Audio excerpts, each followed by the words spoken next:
be back. In MMA, what would be your first, like, this is the first lesson, this is what you need? Yeah. And now, walking to the cage, please welcome Eythn Ewing. So in my opinion, hands down, the best single style you can have in a combat sports situation is wrestling. You can control where the fight happens, you're used to cutting weight, you're used to depending 100% on yourself. And not only that, but learning to wrestle is really difficult. I think picking up boxing happens significantly faster and easier than grappling. Because punching and throwing balls and stuff, it's natural to us. But moving on the ground and grappling is very different from what an average person does. But speaking of average, we have far from average here with Eythn Ewing coming out. Another one of the boys out of the Badger crew in the den. I'm expecting to see him come out and let his hands and feet go. He had a fantastic performance at LightsOut Fighting 11. Yeah, he won in a second round TKO. He was upset he didn't finish it in the first round, but he finished it in the second. He is a fighter that has it all. He checks all the boxes. The skill, off the chain. On his feet, he's got that. On the ground, he's got that. But he also has that charisma, the flair, the look. Love Eythn Ewing. But in front of him, he's got Anthony Parham, who comes in on a 2-fight win streak. Ewing on a 3-fight win streak. Woo! We have 2 fighters that haven't lost in a while.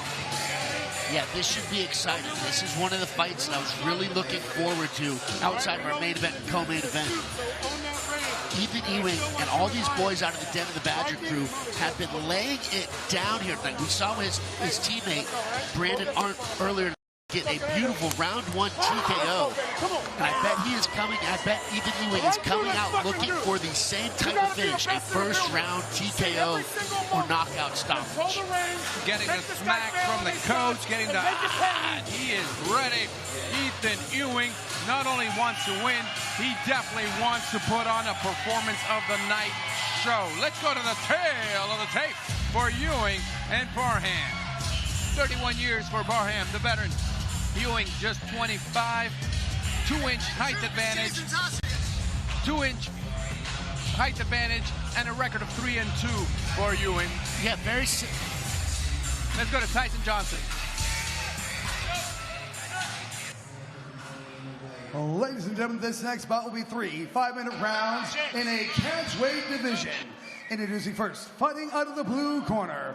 This fighter stands 5 feet 6 inches tall. He weighed in at 139 pounds. He represents Eric Nolan's Extreme Training Center with a mixed martial arts record of 2 wins and 1 defeat. He hails from Bakersfield, California. Please welcome Anthony Parham Jr.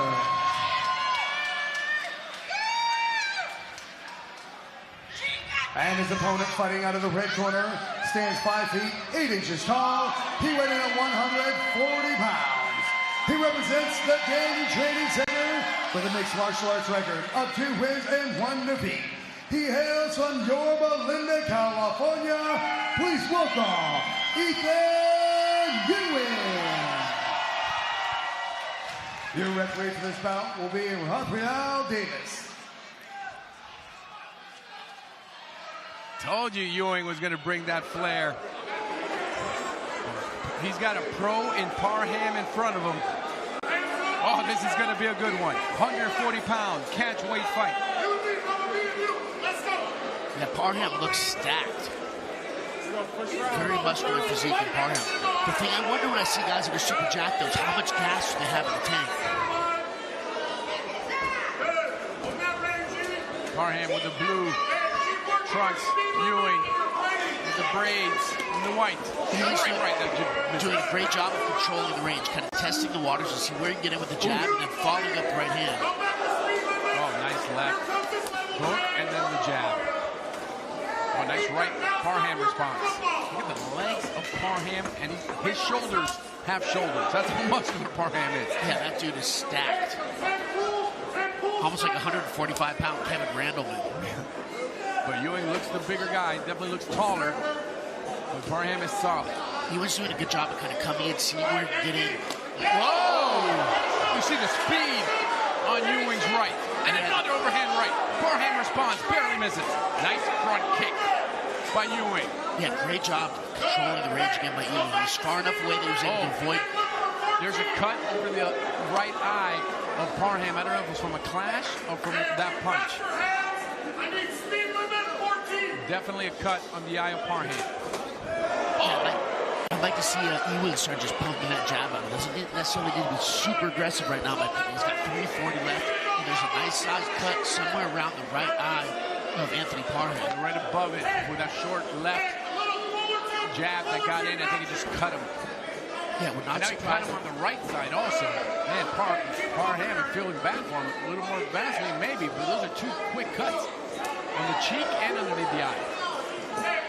Yeah, you can see Parham when he tries to do forward strikes, he loses his center of gravity where he's leaning really far forward, which takes a ton of power out of your hands. I would have thought Parham with that body would have been more of a wrestler looking to take this fight to the mat.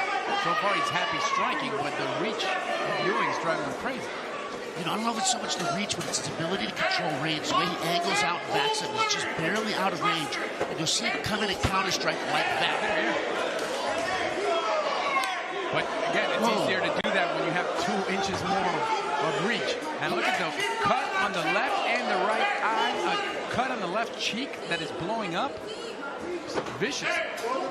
Yeah, I'm not even sure exactly what stopped those. I'm wondering if the referee might even stop it for a second and let the doctor look. Whoa! Jumping knee. Parham trying to hold on to the legs. Yeah, it looked like that knee landed though relatively well. Whoa, what was that, like an elbow? I think Eythn Ewing is very close to finishing this fight. Left. I'd like to see him go back to utilizing some leg kicks here. They're just beyond punch range where he can chop a few kicks in, which might open up some attacks for his hands. Man, but these are crisp. Usually you don't get cuts that quick, but he is cutting him open. Short little jab, solid by Ewing.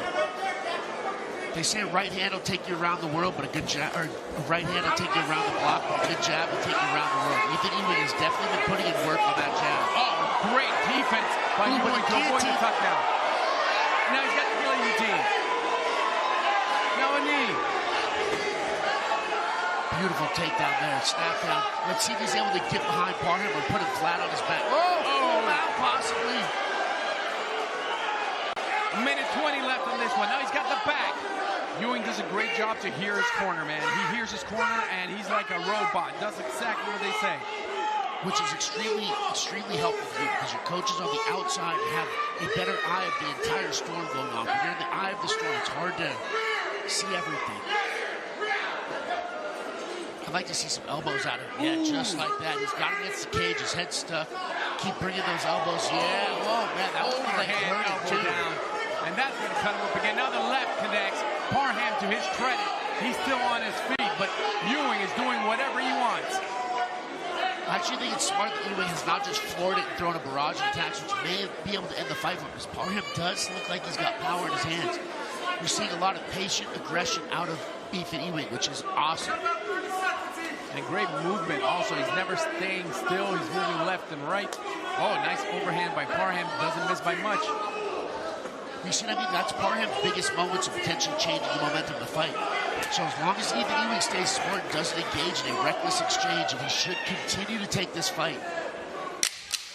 10 seconds left in round number 1. Parham cut on the left eye, cut on the right cheek.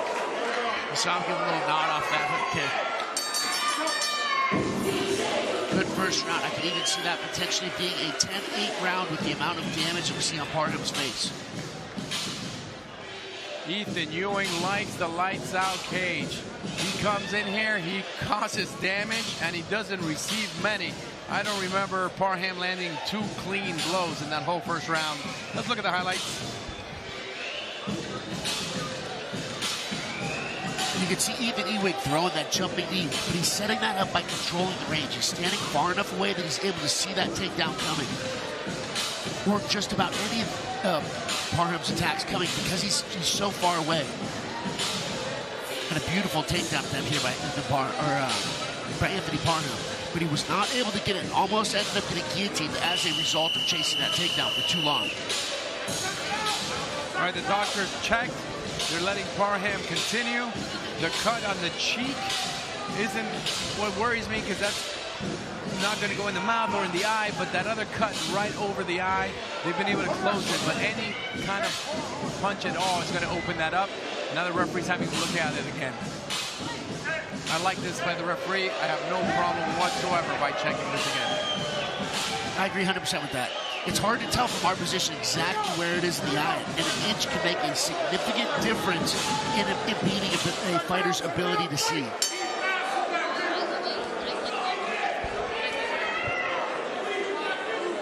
Parham. Ewing with the white trunks, dominated round one. Parham, to his credit, he's still swinging. I would say we're actually seeing some of the most offense out of Parham here early in the second round. Ewing looks like he's growing also. He just carries his weight so well. And he's got a beautiful amount of pressure, applying just a little bit of pressure all the time, but also backing out, where it makes it really hard to catch your breath and breathe because you don't know when you're going to be engaging or not. Now look how he looks over at his coach. He goes, okay, what do I do? Grab the wrist? Okay, and he does it exactly like his coach says. Lots of times you hear the corner scream something and the fighter just can't even focus enough. Completely the opposite with Eythn Ewing. He's so connected with his corner. And you got to be if you really want to compete at the highest level. And there's a lot going on when you're inside the cage, so it is hard to pay attention to that, but you need to be able to do that to compete at the highest level. Looks like Parham is slowing down just a little bit. We saw a lot out of him in the beginning of his second round. Oh, vicious elbow by Ewing. I think if he controls Parham against cage here, gets his hand on top, and comes over the top of the elbow, just like that. Yeah, Ewing wants to finish this now with a clean shot, just working those legs, getting him tired, and then he's going to unleash another left hook whenever he frees the arm. I think we're going to see the left elbow is going to come over the top here. Strong knee. Yeah, beautiful head position here to keep Anthony Parham exactly where he wants it. Picking his shots, landing some damage, and then continuing the forward pressure. And if Parham can land the blow, get some kind of confidence, but he hasn't even been able to do that. Just pressure nonstop with Eythn. But I love how you said it, smart pressure. He never gasses out. He kind of reloads, settles, delivers damage, and he repeats it again. You know, it's at the right times. Here, there's not an incredible amount of pressure. It's pressure at the right times. But when he had Parham against the cage, it was non-stop, overwhelming pressure. An ability to utilize that pressure in a variety of different ways is very high level.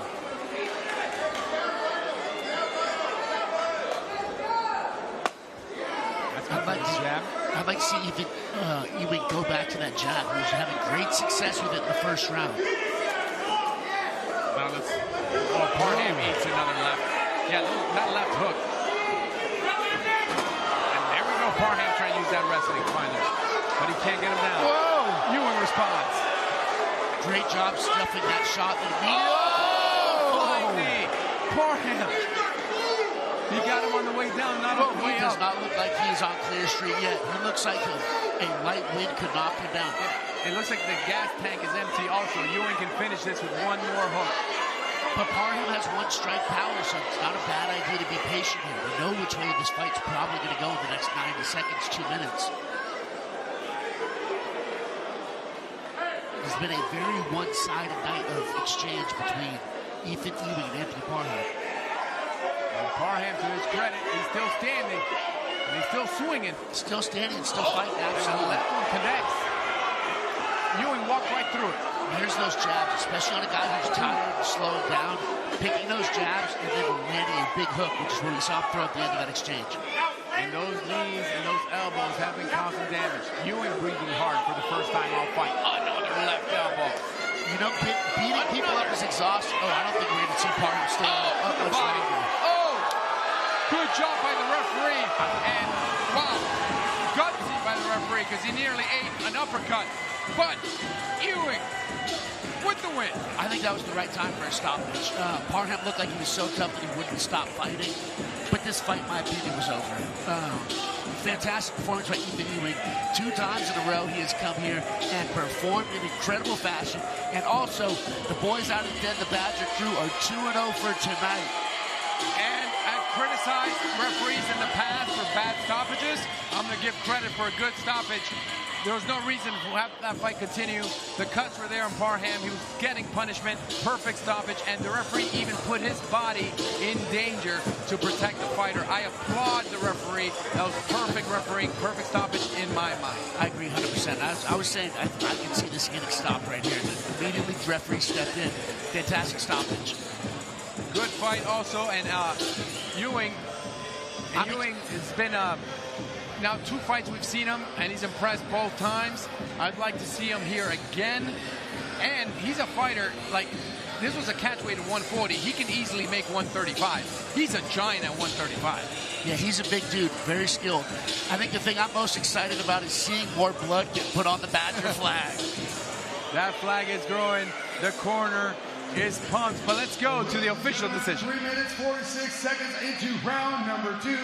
Your winner, by TKO, Ewing.